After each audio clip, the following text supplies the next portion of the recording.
Assalamualaikum warahmatullahi wabarakatuh. Halo sahabat Gercep Channel.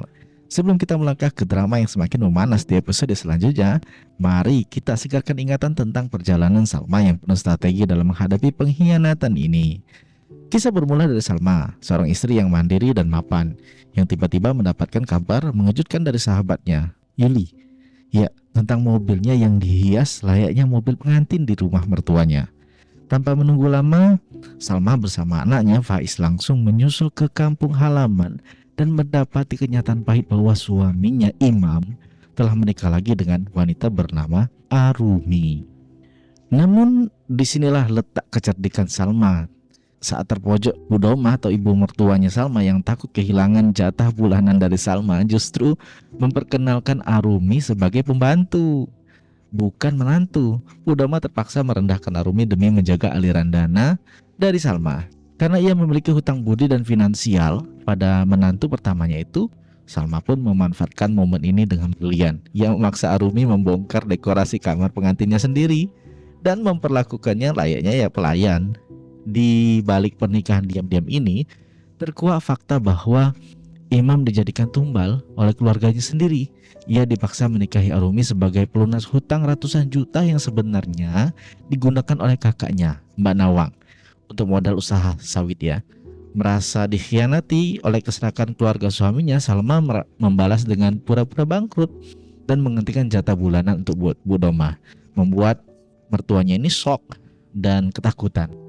Konflik ini semakin tajam ketika Arumi mencoba menyerang mental Salma dengan menunjukkan foto masa lalunya yang bahagia bersama Imam, mengisyaratkan adanya hubungan cinta lama. Namun Imam meyakinkan Salma bahwa ia sempat hilang ingatan akibat jatuh dari tebing dan kini hatinya hanya untuk Salma. Sebagai bukti kesungguhannya, Imam akhirnya melawan ibunya sendiri ya, menolak tidur dengan Arumi dan memilih pergi meninggalkan rumah itu bersama Salma. Kini kita berada di ambang perang baru nih ya. Mbak Nawang menelpon dengan penuh amarah mengabarkan bahwa Bu Doma masuk rumah sakit gara-gara Imam minggat dan menuntut Imam bertanggung jawab pada Arumi. Namun alih-alih panik, Salma justru membuka mulut suaminya dan tersenyum meringai, menandakan ia sudah menyiapkan rencana berikutnya. Nah, apa yang akan dilakukan Salma di rumah sakit nanti? Akankah Arumi dan Nawang mampu menghadapi strategi Salma selanjutnya? Simak kelanjutan kisahnya yang semakin seru nanti ya di episode 4, 5, dan 6. Bye-bye. Bab 13. Ayah sama bunda mau kemana? Faiz yang baru masuk ke pekarangan rumah tersebut menatap kedua orang tuanya dengan heran. Pasalnya, mereka berdua sudah tampak rapi. Terlihat sekali bila akan bepergian. Faiz baru saja pulang dari rumah sepupunya Salma. Sewaktu orang tuanya beberes rumah, Faiz izin main ke rumah saudaranya. Sini dulu, nak. Imam melambaikan tangan ke arah sang putra yang masih berdiri di tempatnya. Salma yang sedang mengunci pintu menghentikan pergerakan tangannya. Lalu, menatap anak semata wayangnya itu dengan lekat. Faiz di rumah sama Bu Leksari, ya? Imam menghampiri sang putra yang masih mematung di tempatnya berdiri. Kenapa, ya? Memangnya bunda sama ayah mau kemana? Faiz menatap ayahnya dengan seksama. Rasa penasaran itu mengunung di dalam dada. Ayah sama bunda harus ke rumah sakit. Nenek dirawat di sana. Karena Faiz masih di bawah umur, bunda sama ayah tidak bisa membawa Faiz ikut serta. Faiz sementara waktu tinggal di rumah Bu Leksari dulu, ya? Imam mengelus pucuk kepala sang anak. Faiz terdiam sejenak. Anak itu merasa kecewa karena tidak diajak turut serta. Imam yang melihat perubahan wajah anaknya segera memeluknya. Faiz nanti jenguk neneknya kalau sudah di rumah, ya? Saat ini Faiz di rumah Bu Leksari dulu. Bukan ayah dan bunda tidak mau ngajak, tapi karena di rumah sakit itu tidak diperbolehkan membawa anak di bawah umur. Faiz di rumah ya, sayang. Nanti malam ayah jemput setelah pulang dari rumah sakit. Imam menepuk-nepuk pundak sang anak. Ya udah deh. Faiz main lagi ke rumah Bu Leksari. Faiz hendak melangkahkan kakinya, tapi langsung berhenti ketika mendengar seruan dari sang ibu. Kita kesananya bareng. Naik mobil. Karena bunda mau bicara dengan Bu Leksari. Faiz menurut, ia masuk mobil saat sang ayah masuk dalam kendaraan tersebut. Kenapa ada tas aku di sini, Ban? Tanya Faiz setelah berada di dalam mobil. Matanya menatap ke arah benda yang ada di jok tengah.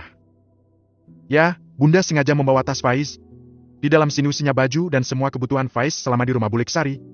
Mungkin, Bunda sama ayah pulang larut malam, makanya Faiz tinggal di sana dulu sampai kami menjemput.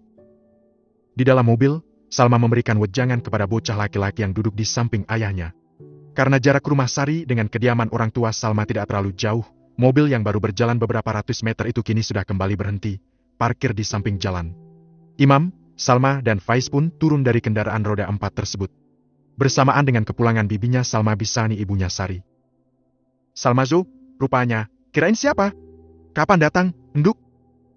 Orang tua yang baru pulang dari pasar itu tampak kaget dengan kedatangan keponakannya. Perempuan yang berprofesi sebagai pedagang sayuran matang itu, pasar itu menyambut keponakannya dengan tatapan yang sulit diartikan. Terlebih, saat memandang Imam. Kami datang semalam, Bibi apa kabar? Salma meraih tangan adik kandung ibunya tersebut. Menciumnya dengan takzim. Lalu, memeluk bibinya dengan penuh sayang. Alhamdulillah, Bibi sehat. Kalian apa kabar? Sani menjawab seraya membalas pelukan sang keponakan. Kami sehat, Bi, alhamdulillah. Sani menelisik wajah Salma dengan seriusnya. Ditatap sedemikian rupa, membuat Salma mengerucutkan kening. Ada apa, Bi? Salma merasa ada yang aneh dengan tatapan bibinya kali ini.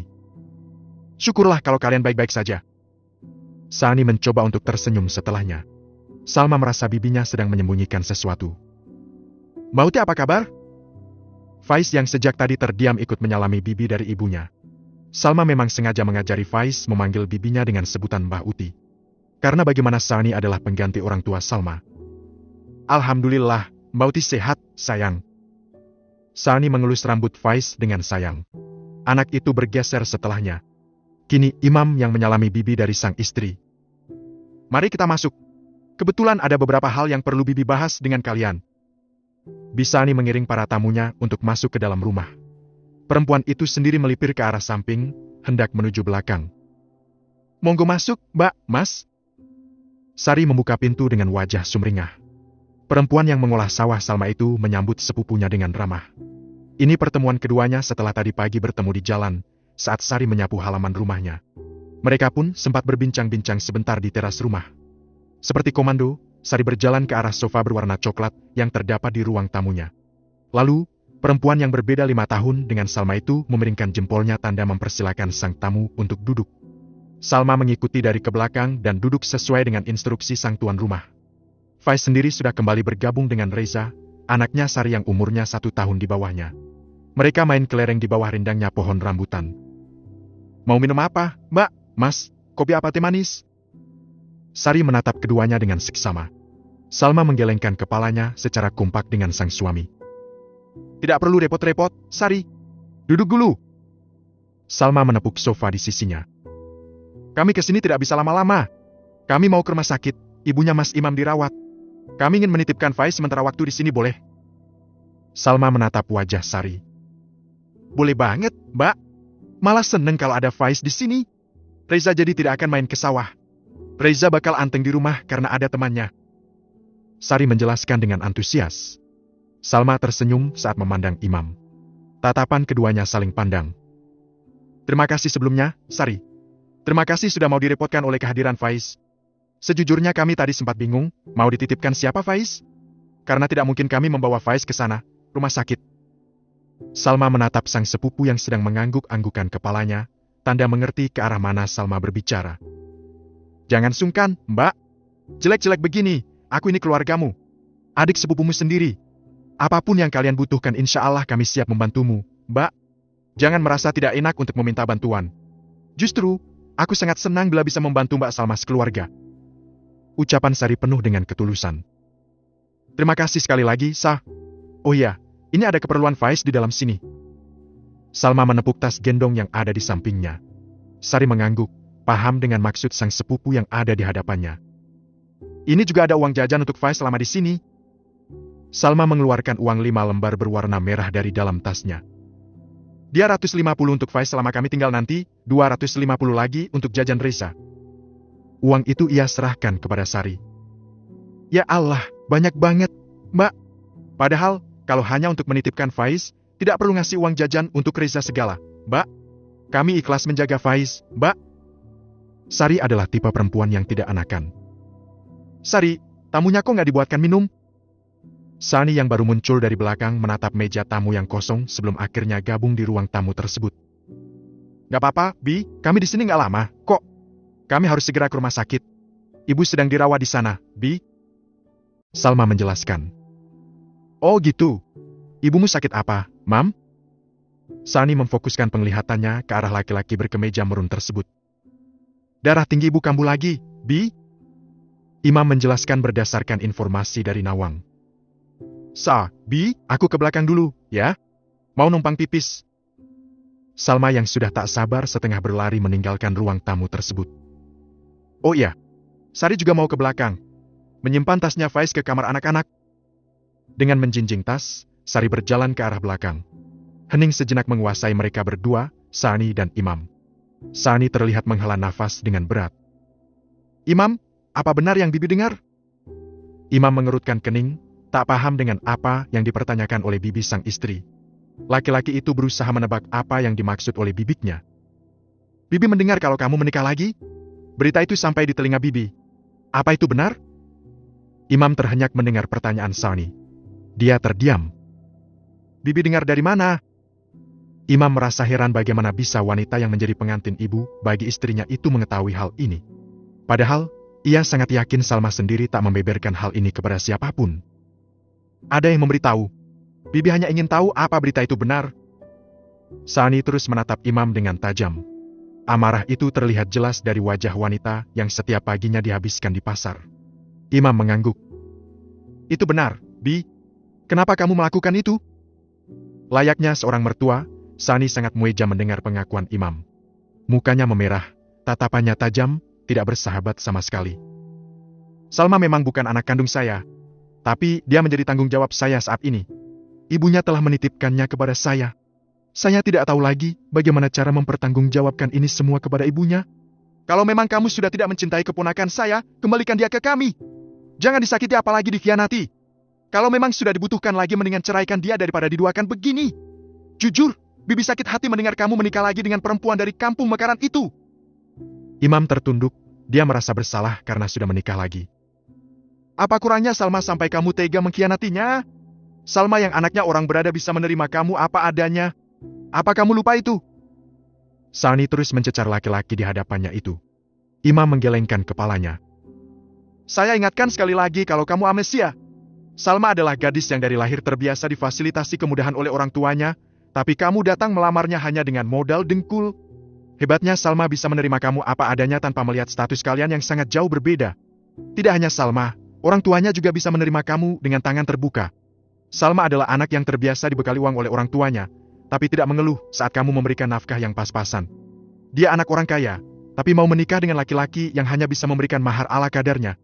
Salma begitu menerima kamu karena mencintaimu dengan tulus. Tapi, kenapa kini kamu tega menyakiti keponakan saya, Imam? Kenapa? Suara Sani pelan, tapi penuh penekanan sehingga Imam semakin merasa bersalah. Apa yang dikatakan Sani benar, Imam adalah laki-laki beruntung yang diterima Salma dengan tulus. Dia menikahi Salma hanya bermodalkan bismillah, tanpa disertai harta. Sementara, Salma adalah anaknya orang yang berpunya. Saat itu, Salma bisa saja mendapatkan laki-laki yang berharta, tapi dia memilih menerima Imam yang hanya bermodal cinta. Imam ingat betul, Salma adalah anak pemilik rumah makan yang sedang kuliah, jatuh cinta kepada laki-laki sederhana yang berstatus karyawan biasa. Imam adalah salah karyawan yang berlangganan di rumah makan milik orang tua Salma. Mereka sering bertemu karena Salma yang sering membantu di rumah makan tersebut. Pertemuan mereka yang sering membuat keduanya akrab. Keakraban keduanya semakin menjadi setelah Imam berhasil menolong Salma dari penjamret. Berawal dari situlah cinta tumbuh di hati keduanya. Apa kurangnya keponakan saya, Imam? Apa? Apa kamu lupa kebaikan-kebaikan Salma terhadap keluargamu? Meskipun Salma tidak pernah cerita, tapi saya tahu ibumu dibelikan sawah oleh keponakan saya. Saya juga tahu rumah ibumu direnovasi dengan bagus. Lalu, di mana hati nuranimu sampai tega mengkhianati Salma, Imam? Salma begitu baik dengan keluarga kamu, tapi kenapa kamu memberikan balasan yang sangat menyakitkan untuk keponakan saya? Apa begini caramu membalas kebaikan Salma, Mam? Sani terus mencecar laki-laki yang terus menunduk itu. Imam tidak memiliki berani untuk sekedar mengangkat kepalanya di hadapan wanita setengah umur tersebut. Sebab, apa yang dikatakan oleh Sani semuanya benar. Salma telah banyak sekali membantu keuangan untuk keluarganya. Tapi, dia tidak bisa berbuat apa-apa saat ibunya meminta untuk menikah lagi. Bahkan, untuk sekedar menolaknya saja Imam merasa tak mampu. Sungguh, saat ini Imam merasa menjadi manusia pengecut. Apa kamu sebenarnya tidak pernah mencintai Salma selama ini? Apa jangan-jangan kamu menikahi Salma sampai bertahun-tahun ini hanya untuk mengincar hartanya? Suara Sani bagai pelan tapi bagai pedang tajam yang mampu menusuk sampai relung hati seorang imam. Imam mendongak, menatap wajah Sani yang terus menyorotnya. Dia tak suka dituduh yang bukan-bukan. Hatinya merasa sakit, harga dirinya merasa diciderai. Saya tidak pernah punya pikiran seperti itu, Bi. Saya mencintai Salma dengan tulus. Saya menikah bukan karena mencintai wanita lain, tapi semata-mata karena demi ibu. Saya terpaksa melakukan itu, Bi. Sungguh, itu bukan maunya saya. Sampai kapanpun saya tidak berniat mengkhianati Salma. Saya melakukan itu demi ibu. Ibu yang memaksa saya. Dan mengalirlah cerita yang sesungguhnya dari bibir Imam. Astagfirullah, jadi kamu seperti dijual oleh ibu dan kakakmu kepada Arumi? Sani tidak habis pikir, bagaimana bisa ada orang tuanya yang seperti itu. Seperti itulah, Bi, kadang aku merasa aneh. Sebenarnya Mas Imam ini anak kandung ibunya bukan, sih? Salma yang baru datang dari belakang ikut nimbrung. Kamu tahu semuanya, Enduk? Kini pandangan Sani dialihkan ke arah perempuan yang mengenakan tunik berwarna senada dengan baju suaminya itu mengangguk. Sani tampak kaget melihat jawaban sang keponakan. Bibi tahu semuanya dari mana? Kini Salma yang bertanya. Pedagang di sebelah Bibi adalah budinya Arumi. Tadi, dia cerita alasannya 2 hari kemarin libur dagang. Habis rewang katanya. Ada keponakannya yang menikah dengan anaknya Bu Domah dari kampung Pagar Kayu. Bibi kaget mendengarnya. Sebab di kampung kayu seingat Bibi yang bernama Bu Domah hanya mertua kamu. Bibi pun terus mencecar budinya Arumi. Siapa nama mempelai laki-lakinya? Dijawab namanya Imam. Sani menjeda ucapannya. Ia menarik napas sejenak. Kamu tahu apa yang Bibi rasakan setelah mendengar kabar itu, Enduk? Salma yang ditatap Sani hanya bisa menggelengkan kepalanya. Sebenarnya, dia bisa menebak apa yang terjadi. Tapi, perempuan itu memilih diam. Takut tebakannya salah. Bibi sakit hati. Dada Bibi terasa sesak seketika. Bibi merasa gagal menjagamu, Enduk. Suara Sani bergetar, ada kesedihan di dalam sana yang berusaha ia tekan. Sani merasa tidak bisa menjalankan amanah sang kakak. Suasana mendadak menjadi canggung. Salma segera menggeser tempat duduknya. Ia merapatkan diri di samping sang bibi. Perempuan itu mengelus pundak ibunya Sari dengan lembut. Seolah sedang menenangkan. Bi, sama sekali ini bukan Bibi. Bibi sudah menjalankan amanah dari ibu dengan baik. Bibi tidak gagal dalam menjaga aku. Ini semua sudah jalan yang harus aku tempuh. Bi, toh, bukan maunya Mas Imam untuk menikah lagi. Semua ini dilakukan Mas Imam hanya karena terpaksa, Bi, dan juga percayalah bahwa aku bisa mengatasi semua ini. Nanti kalau memang sudah benar-benar tidak sanggup menjalani semua ini, aku akan menyerah dan kembali kepada Bibi. Terima kasih ya, Bi sudah sangat menyayangi Salma. Salma memeluk bibinya dari samping. Ia menyandarkan kepalanya di pundak sang bibi setelahnya. Kalau memang itu keputusanmu, Bibi hanya bisa mendukungmu, Enduk. Tapi, berjanjilah kalau kamu sudah tidak sanggup menyerahlah. Jangan dipaksakan. Bibi tidak mau kamu mengalami hal yang sama seperti eyang buyutmu. Tetap bertahan menjadi istri pertama meskipun selalu tersisihkan. Sani menepuk-nepuk pundak sang keponakan dengan penuh sayang. Ya, aku janji, Bi, aku tak mau seperti eyang buyut. Doakan Salma untuk bisa tetap menjadi yang pertama bagi Mas Imam. Mereka berdua telah sampai di parkiran rumah sakit. Kamu sudah siap menghadapi ibu, sayang? Imam menatap sang istri sebelum akhirnya turun dari kendaraan roda 4 tersebut. Kenapa tidak, Mas? Bukankah Mas bilang kalau kita terus bersama semuanya akan terasa ringan? Lalu, kenapa saat ini Mas meragu? Salma menggenggam tangan suaminya, seakan mentransfer ketenangan dan kekuatan untuk sang suami. Alih-alih segera turun, Imam justru memandangi wajah Ayu yang ada di sampingnya dengan berbagai perasaan. Rasa kagum dan bangga menjadi satu. Tapi, ada satu rasa yang begitu mendominasinya, yaitu rasa malu. Kenapa menatapku seperti itu? Salma salah tinggal ditatap suaminya dengan begitu dalam. Mas sedang mensyukuri titipan Allah yang maha baik ini. Imam menoel hidung istrinya yang tidak terlalu mancung, tapi juga tidak terlalu pesek juga. Salma mengerutkan kening mendengar gombalan sang suami. Dia menatap Imam lebih dalam lagi. Ya, Allah baik banget dalam hidup ini. Dia menitipkan istri yang begitu cantik, luar dalam. Tapi, sayangnya aku justru menyakiti hatinya dengan menghadirkan perempuan lain dalam rumah tangga kita. Jujur, Mas malu dengan kamu, sayang. Kamu sudah disakiti sedemikian rupa, tapi memilih tetap bertahan di samping Mas, bahkan memberikan dukungan yang untuk laki-laki yang tak tahu diri ini. Mata Imam berkaca-kaca setelahnya. Jangan nangis. Aku akan tetap berada di sisimu selagi kamu masih berpihak kepadaku. Makanya jangan coba-coba mengkhianati aku. Selama hatimu masih utuh untukku, selama itu pula aku akan terus berdiri di sisimu, Mas. Salma tulis mengucapkan itu semuanya. Spontan Imam mencium punggung tangan istrinya. Terima kasih, sayang. Imam mengecup-ucup kepala istrinya sebelum akhirnya sama-sama turun dari mobil. Keduanya kini sudah turun dari kendaraan. Mereka berdua sedang berjalan ke arah ruang rawat ibunya. Bu Domah ditempatkan di ruang kelas 1. KT selama ini, BPJS-nya di kelas 1. Tentu, yang membayar uang bulanannya adalah Salma. Lama banget sih, Mbak, datangnya. Ngapain aja? Enak-enakan kelonan di sana tidak mikiran kondisi mertuanya. Menantu macam apa itu? Di ambang pintu, Arumi menyambut Salma dengan hinaan. Padahal, di sampingnya ada Imam. Tapi, Arumi memilih menyerang Salma sebagai rivalnya. Salma tidak ambil pusing. Jaga ucapan kamu, Arumi. Salma tidak bersalah di sini. Dan istriku itu tidak tahu apa-apa tentang kondisi ibu karena memang tidak ada yang memberitahu. Imam menggandeng tangan istrinya menuju ranjang sang ibu yang masih terpejam. Melihat genggaman tangan itu Arumi melengos. Hatinya sakit melihat kemesraan yang sengaja dipamerkan di depannya tersebut. Bagaimana kondisi ibu saat ini, Rum? Imam memutar lehernya, menatap sang istri kedua dengan penuh rasa penasaran. Kenapa nanya ke aku? Tanya aja sendiri nanti ke ibunya. Anak macam apa yang tidak tahu kondisi ibunya?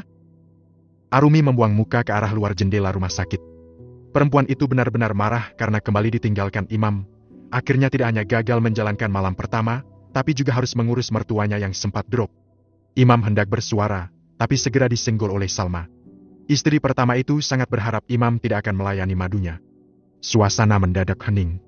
Arumi memilih merebahkan tubuhnya di atas ranjang pasien yang kosong di samping ranjang Domah. Lalu, pura-pura memejamkan mata.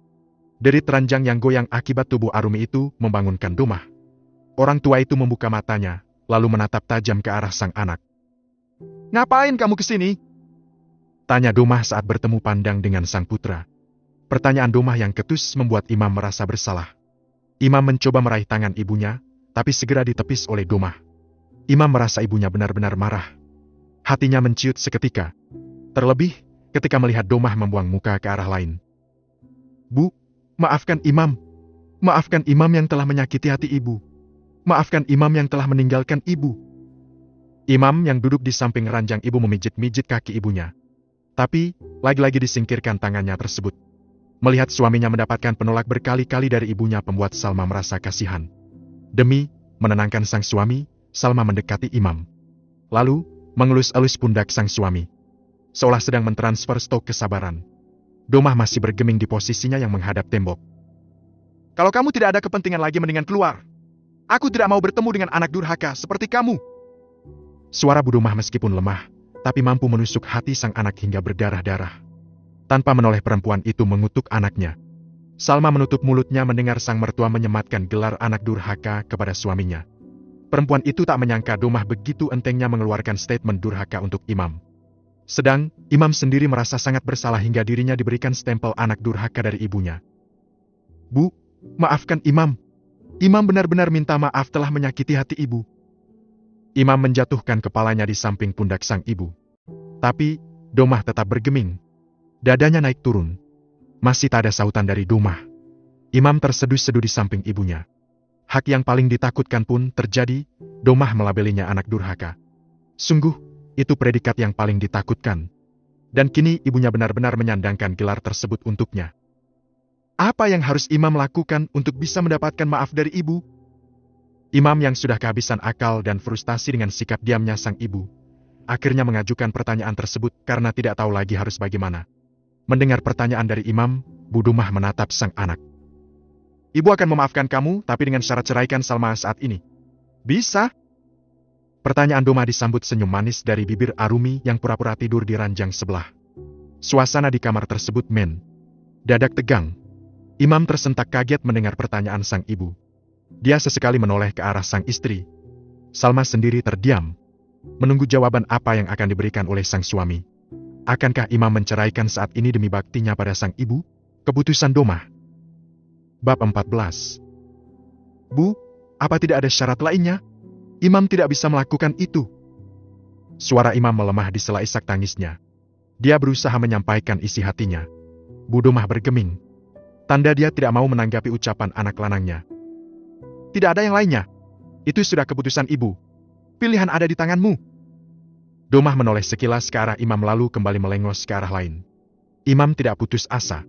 Dia berusaha membuka jalan pikiran ibunya. Takut-takut ada yang terlewatkan dari memori sang ibu. Bu, Salma sudah berusaha menjadi menantu dan istri yang baik untuk kita. Tidak adil rasanya bila Imam menceraikan begitu saja. Sebagai seorang istri, Salma sudah menjalankan tugasnya dengan sangat baik. Sebagai menantu, Salma juga selalu berusaha menjadi yang terbaik untuk ibu. Dia selalu ada setiap ibu membutuhkan bantuan. Salma selalu mengerti apa saja yang ibu butuhkan. Coba ibu ingat-ingat kebaikan Salma. Belum tentu ada menantu sebaik Salma. Imam berusaha menggapai tangan sang ibu. Tapi, dengan cepat Domah menjauhkan lengannya dari jangkauan sang anak. Perempuan tua itu semakin marah setelah mendengar pembelaan Imam pada istrinya. Gak usah bertele-tele. Ceraikan istri tuamu itu sekarang juga. Bu Domah memberikan perintah tanpa menatap lawan bicaranya.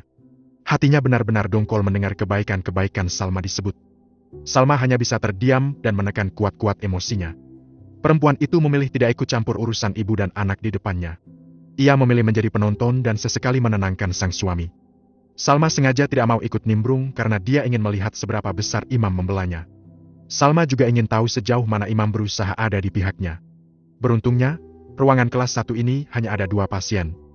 Tapi, tadi pagi sudah pulang pasien yang satunya lagi. Sehingga, ruangan yang cukup luas ini hanya dihuni oleh Domah seorang. Sementara, para pasien lainnya memenuhi ruang kelas 3. Kalau memang tidak bisa menceraikan Salma, pulang saja. Dan anggap kamu tidak punya ibu. Aku sendiri tidak sudi punya anak yang membangkang seperti kamu. Pergi! Domah mengucapkan itu dengan penuh ketegasan. Tidak ada keraguan di dalamnya. Ia masih setia menatap ke arah tembok berwarna putih yang tak jauh dari hadapannya. Imam hanya bisa membisu. Bibirnya keluh untuk menjawab. Air matanya terus menggenang. Masih di tempat duduknya, Imam meraup wajahnya dengan kasar. Frustasi. Imam benar-benar dihadapan pada masalah yang cukup rumit, seperti makan buah si malakama. Melepaskan Salma tidak ada dalam pikirannya sama sekali. Tapi, tidak lagi dianggap anak oleh sang ibu juga sangat menyakitkan baginya. Kamu memilih menjadi anak durhaka, Mas? Arumi yang sejak tadi terdiam kini ikut mengompori. Perempuan yang rambutnya dicepol ke atas itu turun dari ranjang, lalu mendekati Bu Domah. Mencari muka di depan perempuan tua tersebut adalah hobi baru baginya. Digenggamnya tangan Bu Domah yang terpasang infus. Seolah sedang menenangkan sang mertua. Domah tidak menolak sama sekali. Biarlah Imam memilih istrinya daripada orang tua ini. Orang tua ini tidak berarti apa-apa dalam hidupnya. Orang tua ini hanya bisa menyusahkan dan merepotkan saja bagi Imam. Domah mulai terisak. Perempuan itu mulai memainkan sandiwaranya. Seolah menjadi orang yang paling terzolimi oleh anaknya. Padahal, sebaliknya, perempuan yang telah memiliki 4 orang cucu itu ternyata bakat berakting. Mungkin, masa mudanya dulu adalah pemain teater. Mas, orang tua itu adalah harta pusaka.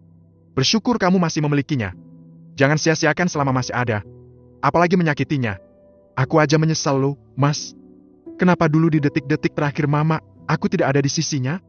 Sampai saat ini, aku merasa menjadi anak yang paling rugi, karena tidak memiliki kesempatan untuk mengurus Mamak di sisa umurnya.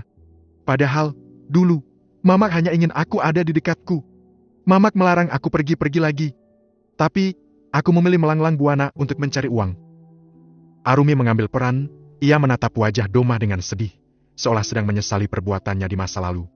Arumi seolah sedang memberikan petuah yang bijak untuk suami sirinya tersebut. Padahal, tujuan utama Arumi adalah untuk membuka hati Imam agar menuruti kemauan ibunya, menceraikan Salma. Perceraian Imam dengan Salma adalah kabar baik yang sangat ia tunggu. Arumi sangat ingin menjadi satu-satunya perempuan yang menyandang gelar istrinya Imam. Turuti kemauan ibu sebelum kamu menyesal, Mas. Itu saja permintaan ibu. Tidak ada yang lainnya. Ingatlah, betapa banyak jasa ibu dalam hidupmu. Bisa kamu membayarnya, Mas? Aku yakin seberapa banyak uang yang telah memberikan kepada ibu, belum ada seujung kuku dengan apa yang ibu berikan kepadamu. Tidak imbang sama sekali, Mas. Jangan jadi anak durhaka. Siapa yang paling berjasa dalam hidupmu, ibu atau Mbak Salma, Mas? Aku harap kamu dapat berpikir jernih sebelum mengambil keputusan yang salah. Imam menatap Arumi begitu dalam setelah menyusut cairan bening di matanya. Seandainya ibu menyuruhmu untuk menceraikanmu, tanpa pikir panjang detik ini pun aku menceraikan kamu, Arumi. Karena tak ada keinginan sekecil biji zarah pun untuk hidup bersamamu. Dan kamulah akar permasalahan di antara kami. Namun, sayangnya bukan kamu yang ibu ingin. Seandainya nekat menceraikan kamu, aku takut ibuku semakin ngedrop. Imam membatin, tatapannya terus tertuju pada Arumi. Ditatap sedemikian dalam, membuat aku tersenyum sendiri di dalam hati. Karena dia merasa Imam sedang meresapi setiap ucapan keluar dari bibirnya. Di mata Arumi, Imam tampak sedang merenungi ucapannya.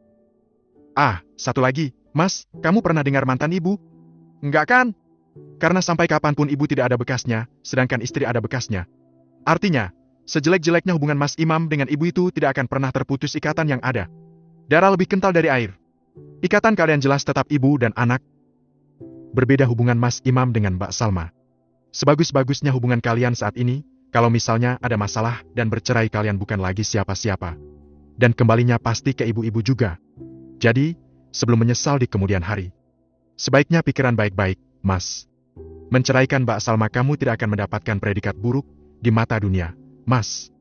Tapi, kalau kamu membangkang pada ibu, maka gelar anak durhaka akan melekat kepadamu, Mas. Dan dunia akan mengutukmu. Panjang lebar Arumi memberikan wejangan untuk Imam. Seolah jalan pikirannya adalah sebuah kebenaran yang wajib didengarkan. Ucapan yang keluar dari bibir Arumi ibarat bensin yang disiramkan di dekat kobaran api yang sedang menyala-nyala. Sangat berbahaya. Di belakang punggung Imam, Salma mengepalkan tangannya kuat-kuat.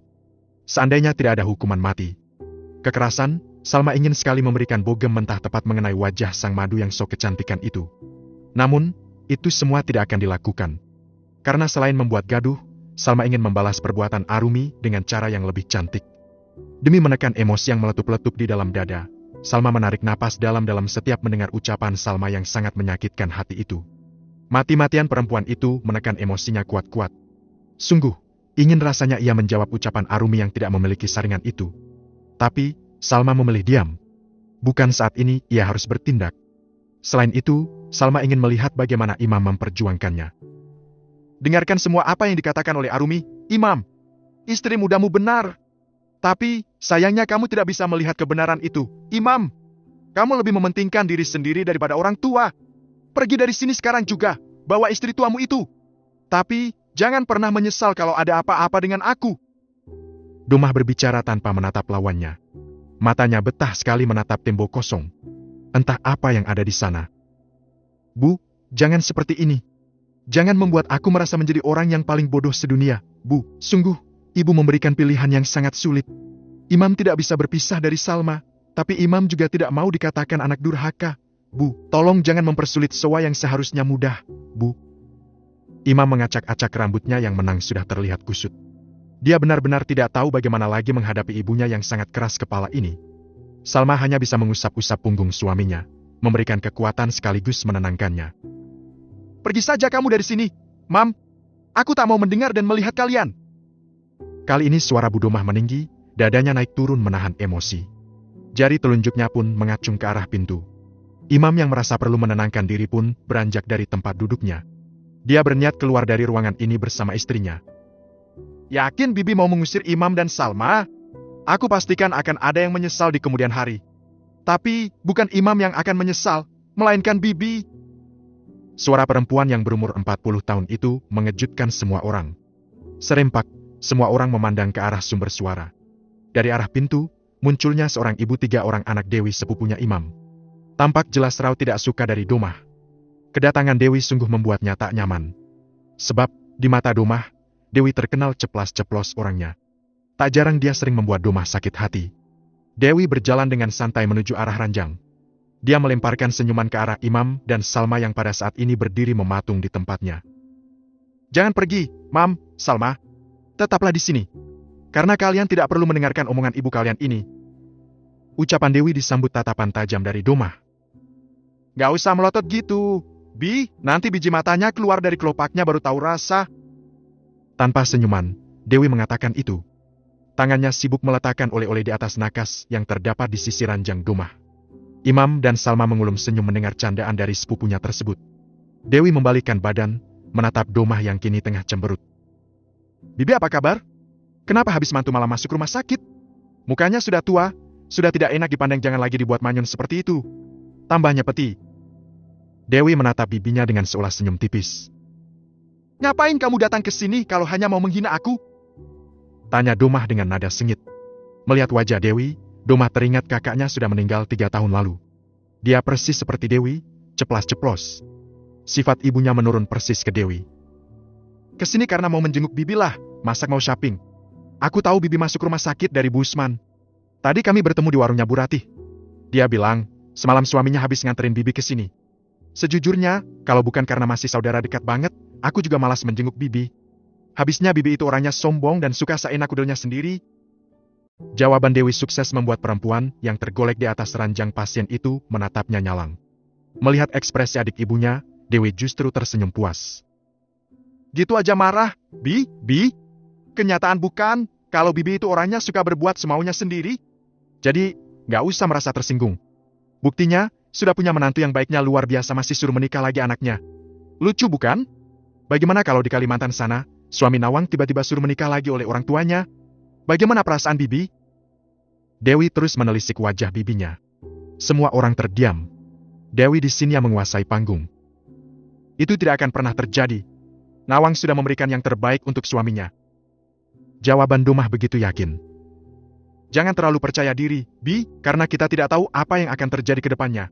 Tidak menutup kemungkinan Nawang akan mengalami hal yang sama dengan Salma, dipaksa untuk menerima perempuan lain dalam rumah tangganya. Ingat, Bi, tabur tua itu ada. Apa yang Bibi tanam, maka itu pula yang akan Bibi panen.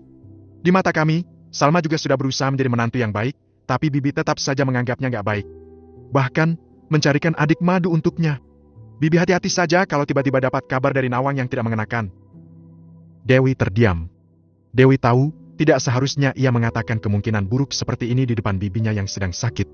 Karena ucapannya bisa saja memperparah kondisi sang pasien. Tapi, Dewi tidak tahu lagi harus bagaimana menyadarkan bibinya. Karena sepanjang dia mencuri dengar perdebatan antara Domah, Imam dan Arumi tadi, Dewi sangat geram dengan semua ucapan Arumi dan Domah. Ya, sebelum masuk ke dalam ruangan, Dewi telah lama berdiri di samping pintu, mencuri dengar omongan orang-orang yang terdapat di ruang rawat ibunya Imam. Ruangan yang seharusnya tenang, kondusif berubah menjadi gaduh. Gara-gara keegoisan seorang wanita yang bergelar ibunya Imam. Dewi terus mengamati wajah bibinya yang kini merah. Mata yang sudah mulai tua itu berkaca-kaca. Entah apa penyebabnya. Kamu jahat, Dewi. Kamu jahat sudah mendoakan yang tidak-tidak untuk anakku. Domah terisak kembali. Dewi terdiam lagi. Suasana mendadak menjadi hening. Imam berusaha mendekati ibunya. Maafkan Imam, Bu. Imam benar-benar minta maaf sudah menyakiti hati ibu. Imam meraih tangan ibunya. Tapi, lagi-lagi ditepisnya. Dewi yang melihat kelakuan bibinya kembali geram. Jadi orang tua jangan sombong, Bi. Jangan memaksa mereka untuk bercerai. Apa Bibi lupa dari mana semua harta yang dimiliki Bibi beberapa tahun terakhir ini berasal? Semuanya dari Salma. Kalau Bibi lupa, Bibi bisa tinggal di ruangan ini juga karena Salma. Seandainya tidak dibayar Salma setiap bulannya, maka Bibi tidak bisa menikmati ruangan rumah sakit yang full SCC seperti ini. Kalau Salma bercerai dengan Imam, maka siap-siap kehilangan sawah yang selama ini Bibi nikmati hasilnya setiap panen. Apa sebenarnya yang menyebabkan Bibi ingin mereka bercerai? Suara Dewi kini berubah menjadi lembut. Tidak seperti tadi yang menggebu-gebu. Suasana gaduh berubah menjadi hening saat seorang perawat masuk untuk mengantarkan cemilan sehat untuk pasien. Sesuai dengan arahan Dewi, Salma dan Imam disuruh pulang. Malam itu dia yang akan membantu menjaga Domah, bibinya. Setelah diajak ngobrol semalaman, pagi harinya Domah berubah pikiran. Dia tidak jadi menuntut perceraian Imam dan Salma. Suruh Imam dan Salma ke sini. Perintah Domah pada Dewi tadi pagi. Tanpa membuang waktu, Dewi pun menuruti permintaan sang bibi. Setelah semuanya kumpul, Domah meminta untuk tinggal di rumah Salma yang ada di kota. Tentu itu disambut baik oleh anak menantunya. Tak ketinggalan Arumi. Arumi kegirangan ketika tahu mau diajak untuk tinggal di kediaman Salma. Karena dia di sana mau menjalankan misinya. Salma pun tampak senang, karena dia pun sudah menyusun rencana untuk Arumi yang diketahui wanita bermuka dua itu. Bagaimana keduanya dalam menjalankan rencananya? Aku ratu, kamu hanya selir. Bab 15.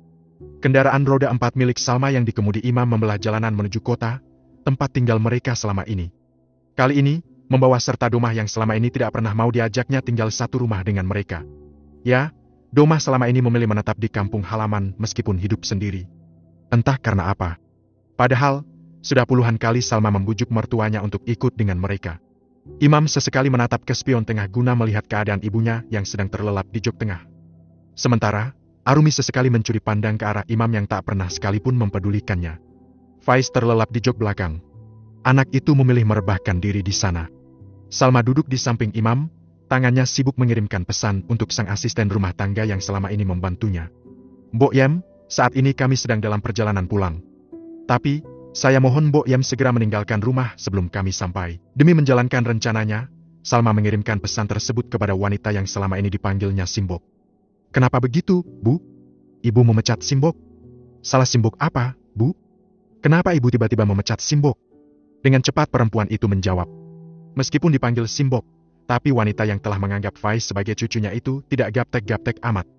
Karena wanita yang usianya hampir mencapai 50 tahun itu terbiasa menggunakan handphone Android pemberian Salma. Salma terdiam sejenak, perempuan itu dapat membayangkan bagaimana ekspresi Simbok pada saat membaca pesannya. Pasti, perempuan itu kaget, syok dan yang pasti bersedih karena secara tiba-tiba disuruh berhenti ada dari tempatnya menjemput rezeki selama ini. Namun, Salma tetap harus melakukan ini. Dengan jantung yang berdentam-dentam Salma segera mengetik balasan. "Untuk saat ini, saya tidak bisa menjelaskan pada Simbok melalui pesan. Pokoknya, saya mohon Simbok segera meninggalkan rumah untuk sementara. Jangan dulu temui saya, sebelum saya sendiri sambang ke rumah Simbok. Sementara waktu kunci cadangan Simbok bawa saja pulang. Dan jangan lupa bawa semua barang milik Simbok.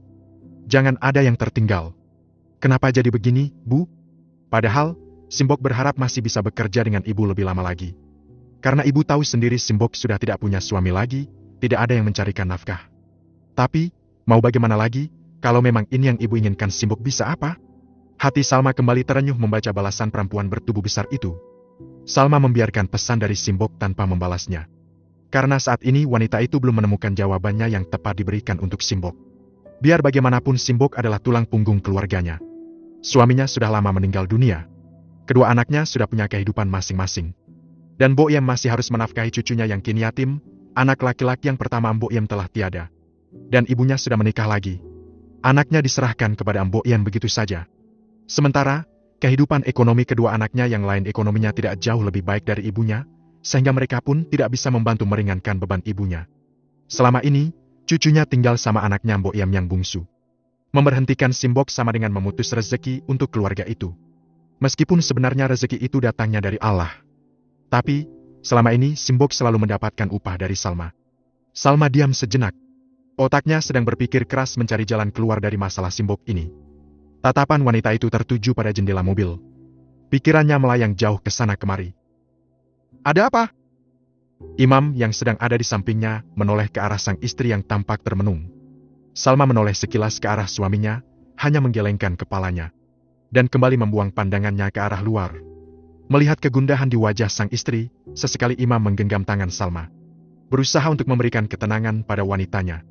Perlakuan manis Imam pada Salma membuat Hari Arumi yang duduk di jok tengah itu mencelos. Hatinya terbakar cemburu. Tapi, sayangnya dua orang yang sedang dicemburuinya itu tidak peduli. Setelah berpikir sejenak, akhirnya Salma menemukan jalan keluarnya. "Simbok, jangan khawatir masalah itu. Besok saya akan ke rumah Simbok. Saya akan memberikan pekerjaan yang lainnya pada Simbok. Tapi, tidak di rumah saya. Simbok tetap akan bekerja pada saya, tetap akan menerima gaji setiap bulannya. Simbok tenang saja, ya. Simbok sudah siap berkemasnya." "Alhamdulillah. Terima kasih, Bu." Balasan dari Simbok membuat Salma tersenyum. Sebab, wanita membayangkan wajah cerah Simbok. Rumah Simbok terletak di kecamatan sebelah. Butuh waktu setengah jam untuk bisa sampai di sana. Salma berjanji untuk mendatangi besok. Setengah jam kemudian. "Masih berapa lama lagi perjalanannya, Mbak?" Arumi yang ada di belakang sudah sangat penasaran dengan kediaman sang madu. Bayangan rumah gedongan sudah menari-nari di pelupuk mata. Pertanyaan Arumi membuat Salma menoleh sedikit ke arah belakang. Menatap mertuanya yang masih terpejam. "Sebentar lagi, Arumi. Tolong bangunkan ibu. Pelan-pelan agar beliau tidak kaget." Salma memberikan arahan sebelum akhirnya kembali fokus ke arah jalan. Mobil terparkir tepat di depan rumah mewah bergaya klasik elit dengan 2 lantai dan garasi besar. Dengan halaman yang cukup luas tersebut. Rumah itu tampak lebih hidup saat pandangan mata jatuh pada tanaman hidroponik yang terdapat di depannya. Ya, Halaman rumah Salma sengaja dimanfaatkan dan disulap menjadi lahan tanaman hidroponik yang berupa sayur-sayuran. Aneh memang rasanya rumah mewah di depannya ada tanaman hidroponik, tapi itulah hobi. Salma tidak mempedulikan bagaimana tanggapan orang lain, selama dia tidak menabrak norma agama, tidak merugikan orang lain dan melanggar hukum. Arumi tidak dapat menyembunyikan kekagumannya pada bangunan yang ada di hadapannya. Mata Arumi tampak berbinar-binar melihatnya, bahkan tidak berkedip sekian menit karena ketakjubannya. Dia tidak pernah menyangka rumah yang ditempati sang kakak Madu sangat megah. Decak kagum pun keluar dari bibir Arumi. Tidak sia-sia aku menjebak Mas Imam. Ternyata, rumahnya aja sebesar dan sebagus ini. Tidak menyesal aku menjadi istri keduanya Mas Imam. Karenanya aku bisa berada di sini. Lihat apa yang akan aku lakukan setelah ini. Pasti, orang-orang yang pernah mencampakkan aku itu melihat iri kepadaku. Arumi bermonolog sendiri. Bibirnya menyunggingkan senyum smoke. Salma hanya geleng-geleng kepala saat menatap adik madunya yang tak mengagumi kediamannya. Salma melalui Arumi yang masih terbengong. Perempuan itu berjalan ke arah rumah. Arumi yang tersadar air yang mengikuti langkah Salma, masuk ke dalam rumah. Selamat datang di rumah ini, Bu, Arumi. Semoga kalian betah. Salma membukakan pintu seraya tersenyum ramah pada mereka. Imam yang ada di belakang ibunya memandang sang istri dengan tatapan yang sulit diartikan. Salma memang sengaja bersikap seramah mungkin. Seolah tidak pernah ada konflik di antara mereka. Istri pertama Imam itu seolah bisa menerima kehadiran Arumi di tengah-tengah mereka. Padahal, itu hanya luarnya saja. Karena bagaimanapun dalam lubuk hatinya yang paling dalam, Salma masih belum bisa menerima kehadiran istri kedua Imam dalam rumah tangganya. Namun, Salma begitu pandai menyembunyikan rasa tidak sukanya itu saat ini. Tidak hanya Salma, tapi hampir seluruh perempuan di dunia ini tidak mau dimadu, apalagi tinggal satu atap dengan istri kedua suaminya. Mas bawa ibu ke kamar tamu, ya? Imam yang mendorong kursi roda ibunya hanya bisa mengangguk, mendengar perintah istrinya. Laki-laki itu segera mendorong kendaraan yang diduduki ibunya menuju kamar yang ada di depan. Kamar yang terletak di lantai bawah. Salma menatap punggung suaminya yang mulai tak terlihat. Perempuan itu berdiri menunggu Faiz yang masih mengambil mainannya yang tertinggal di mobil. Aku tidur di mana, Mbak? Pertanyaan Arumi membuat Salma menoleh ke arahnya, menatap wanita yang masih berdiri mematung dengan kopernya tersebut. Arumi mengedarkan pandangannya ke atas, ke arah lantai 2. Dari bawah terlihat ada 2 kamar di sana. Dia berharap bisa mengisi salah satu dari keduanya. Bibirnya tersenyum membayangkan akan menjadi penghuni kamar atas tersebut. Salma tersenyum menyeringai karena tahu ke arah mana pikiran Arumi berkelana. Kentara sekali wanita itu mendamba tempat tidur yang ada di lantai 2 sana. Oh, aku lupa. Kamu tidur di kamar belakang. Di sana ada kamar yang biasa ditempati Mbok Iem. Kebetulan sekarang orangnya sudah tidak tinggal di sini. Jadi kamu bisa menempatinya. Yuk, aku tunjukkan biliknya. Mendengar jawaban Salma, Arumi cemberut seketika. Bayangan tinggal di kamar luas dan mewah ternyata hanya cita-cita yang sudah kandas. Kekecewaan itu tercetak jelas di wajah Arumi. Salma dengan santai berjalan beringin dengan Arumi. Dari ekor matanya, Salma sangat tahu apa yang sebenarnya terjadi dengan perempuan itu. Tapi dia tak peduli. Dia terus berjalan ke arah belakang. Di sana, ada kamar sempit yang cukup rapih. Mbak, kenapa sih aku harus tinggal di kamar pembantu? Pertanyaan Arumi menghentikan langkah kaki Salma. Perempuan itu menoleh sekilas sebelum akhirnya melanjutkan kembali langkah kakinya. Memangnya kamu mau tidur di mana, Arumi? Di rumah ini hanya memiliki 4 kamar.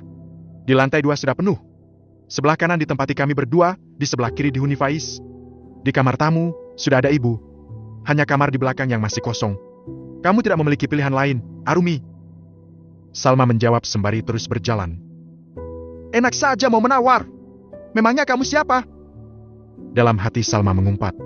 Di belakang, Arumi mengepalkan tangannya. Perasaan dongkol itu bercongkol dalam hatinya begitu kuat. Bagaimana tidak, harapan memiliki kamar yang indah telah pupus. Ini kamarmu. Salma membuka pintu kamar berwarna abu-abu tersebut.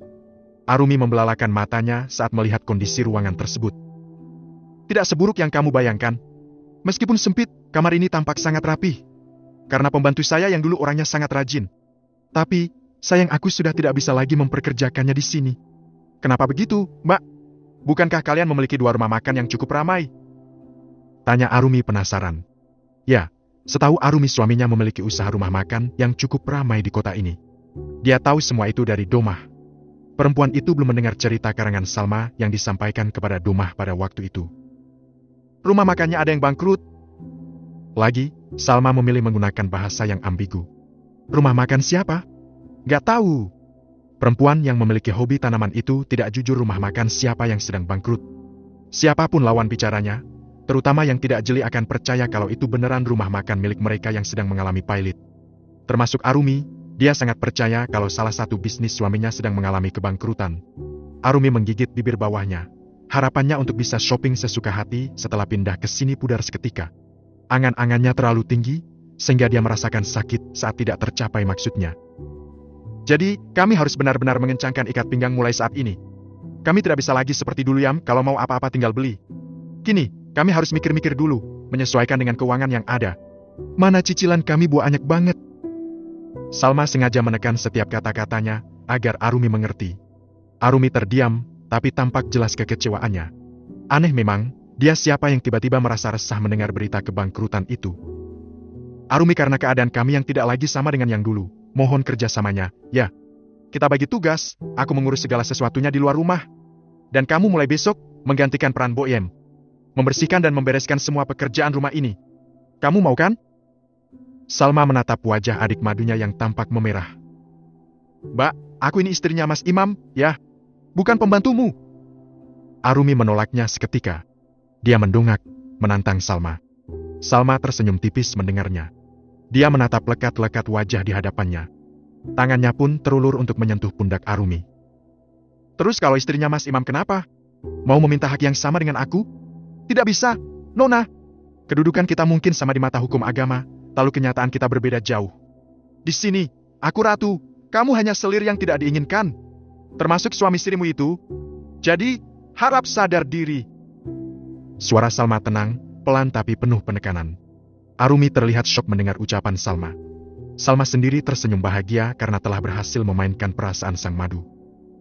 Ya sudah Arumi, sekarang kamu istirahat. Kerjakan apa yang aku perintahkan. Jangan pikirkan tentang keuangan kami, biarlah itu menjadi urusanku. Salma segera mengayunkan kakinya meninggalkan kamar Arumi. Mbak, aku punya hak dan jatah untuk tidur bersama Mas Imam. Suara Arumi menghentikan langkah kaki Salma. Arumi sengaja mengingatkan Salma, karena merasa dirinya punya hak yang sama dengan Salma. Itu sebabnya, ia tidak mau Salma lupa akan statusnya yang juga sebagai istri dari seorang imam. Padahal, tadi sudah diingatkan oleh Salma tentang statusnya. Namun, wanita itu seolah menutup telinga dari peringatan tersebut. Sungguh, Arumi tidak sabaran, karena itu ia pun rela menanggalkan rasa malunya demi sebuah ambisinya. Perempuan itu ternyata lebih agresif dari yang dibayangkan oleh Salma. Perempuan yang masih mengenakan gamis warna taska itu memutar tubuhnya hingga 180 derajat. Sehingga kini ia berhadapan langsung dengan sang madu. Ditatapnya lekat-lekat lawan bicaranya. Seolah senyum terbit dari bibir Salma. Kalau kamu mau tidur dengan Mas Imam dan meminta jatah, sebaiknya ngomong sendiri dengan orangnya secara langsung. Karena itu urusan kalian pribadi. Meskipun aku istri sahnya, tidak punya hak untuk mengaturnya. Silakan kalian rundingkan sendiri. Tapi kalau rayuanmu tidak mempan dan berujung gagal, maka jangan pernah menyesal. Salma memutar tubuhnya kembali, lalu melanjutkan langkah kakinya menuju kamarnya sendiri. Sombong amat! Awas saja kalau suamimu sudah jatuh ke dalam pelukanku. Kamu akan menangis, memelas di hadapanku. Kamu pikir Mas Imam tidak akan bisa berpaling dari kamu, Mbak? Arumi berbicara sendiri dengan sangat pelan sambil mengepalkan tangannya kuat-kuat. Nah, sahabat sekalian, kisah Salma mengajak kita untuk merenung sejenak bahwa kesabaran tidak selalu berdiam diri ya, dan menerima penindasan. Melalui keteguhan hati Salma kita belajar bahwa kekuatan seorang perempuan itu tidak melulu hadir dalam bentuk air mata, tetapi juga dalam keberanian untuk menjaga martabat saat harga dirinya diuji. Cerita ini juga menjadi pengingat tegas bagi siapapun bahwa keputusan untuk hadir sebagai orang ketiga dalam rumah tangga orang lain dalam kondisi apapun selalu membawa konsekuensi yang berat. Tidak ada peran yang bebas dari tanggung jawab ya, dan dampak moral, baik bagi suami yang mendua maupun bagi mereka yang memaksakan kehendak. Di sini Mimin ingin mengingatkan juga bahwa sebenarnya poligami itu ya mubah saja dalam agama Islam. Artinya kita tidak boleh mendiskreditkan syariat Islam itu sendiri ya, meskipun banyak contoh poligami itu disalahgunakan oleh orang-orang yang tidak bertanggung jawab. Jika sahabat merasa kisah perjuangan Salma ini memberikan makna atau pelajaran baru tentang ketangguhan rumah tangga, silakan tinggalkan jejak di kolom komentar ya. Mana bagian yang paling menyentuh hati atau pelajaran apa yang bisa sahabat ambil dari sikap tegasnya Salma ini.